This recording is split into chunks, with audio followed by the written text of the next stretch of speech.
scale. Scale is a ratio between two places on the paper and on the ground. Okay, so this is scale.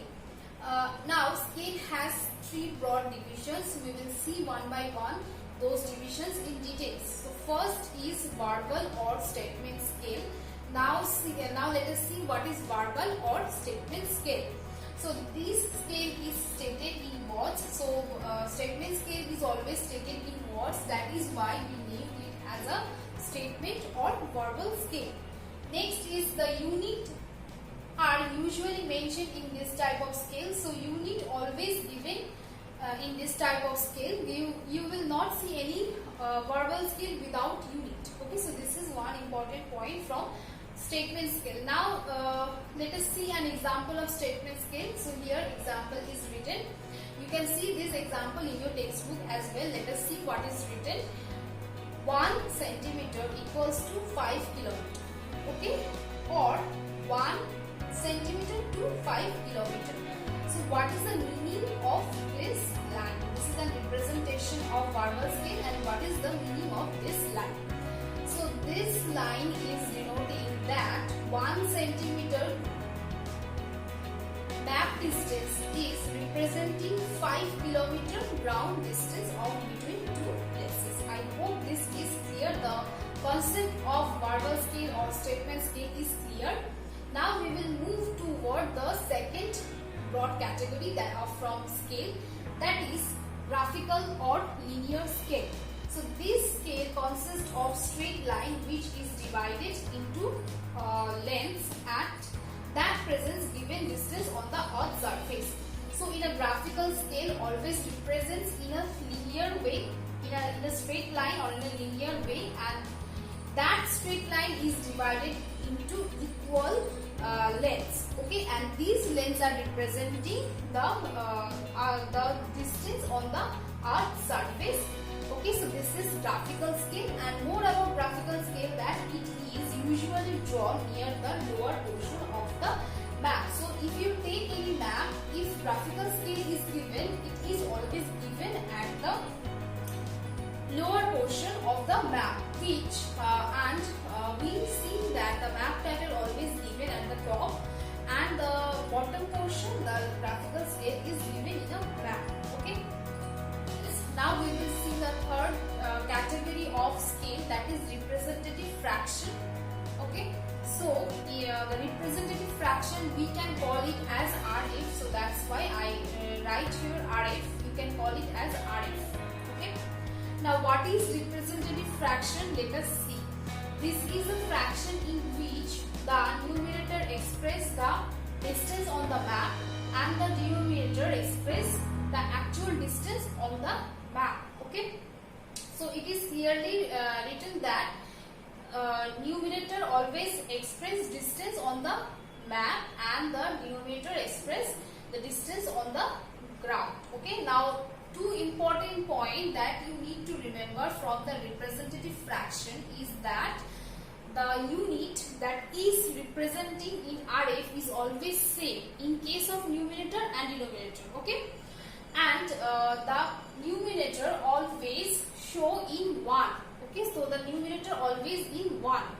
So that is all about the RF factor. Let us see it more clearly. So here I am writing RF, that is showing representative fraction. Okay. Now the numerator we will write here, that is the distance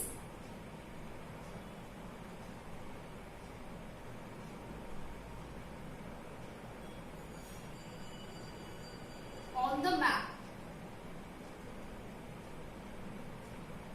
Okay, and now we will write the numerator, that is denominator, that is distance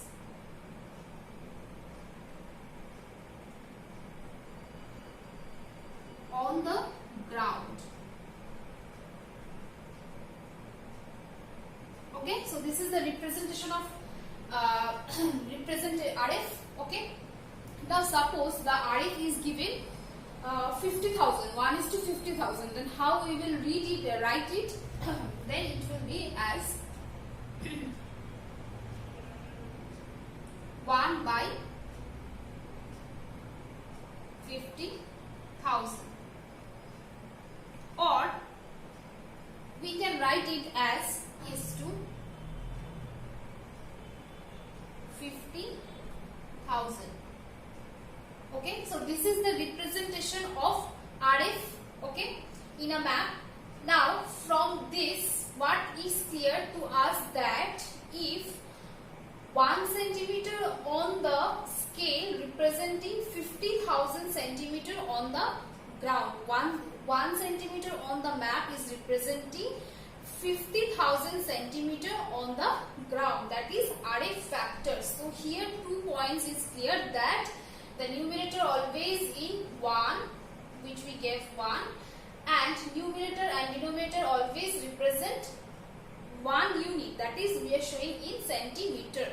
So that's all about the representative factor or RF factor. This representative factor is very much important. Please learn it carefully. Okay.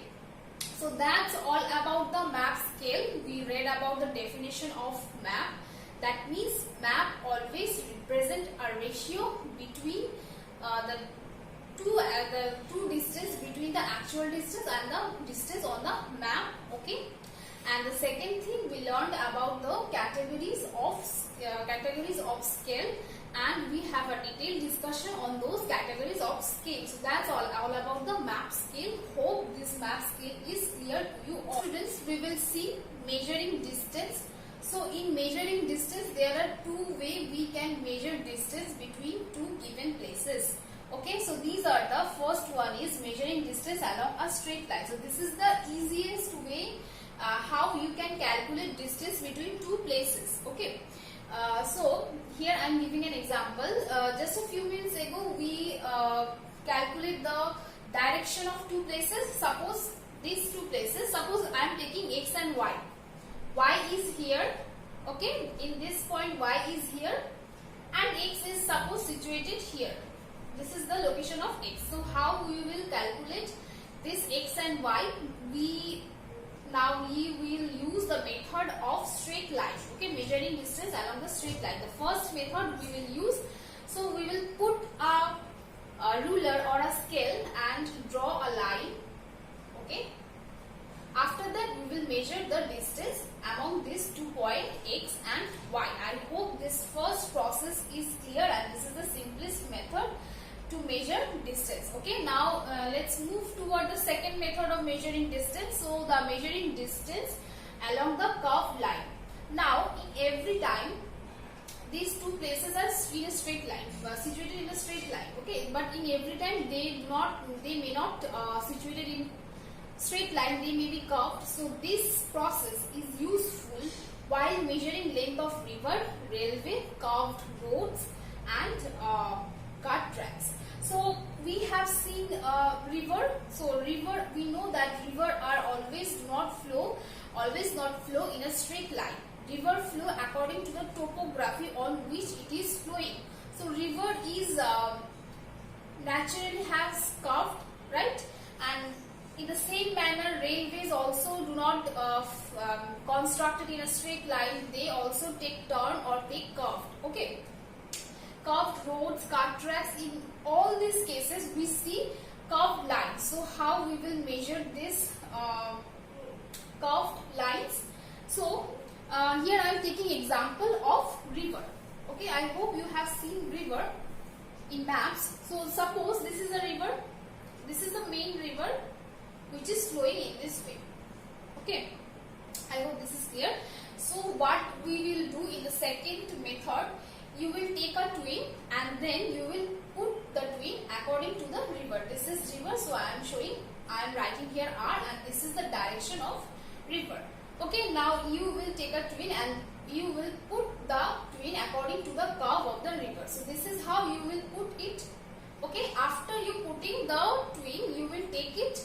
Okay, now thereafter the twin length is measured in centimeter or inches using the scale. So the twin that you use for measuring river, you will measure it by using scale. That will be the measurement unit will be centimeter or inches. Now you have to convert this unit into kilometer or miles according to the scale of the map. We have read about map, so we will convert that centimeter or inches into kilometer or miles. So this is how you will measure a curved line, and these are the areas like rivers, railways, curved lines, car tracks. There you use this second method of measuring distance. I hope these two method of measuring distance is clear to you all. Okay, so that's all about the measuring distance. Welcome back to a new video session. Today we are starting our chapter legend or keys. So this is the second part of the chapter. So legend or keys also an important element of map. Now we will see what is legend or keys in a map as an element. So a legend or a key is an essential feature of any map. It explains the color, signs, symbols used in a map.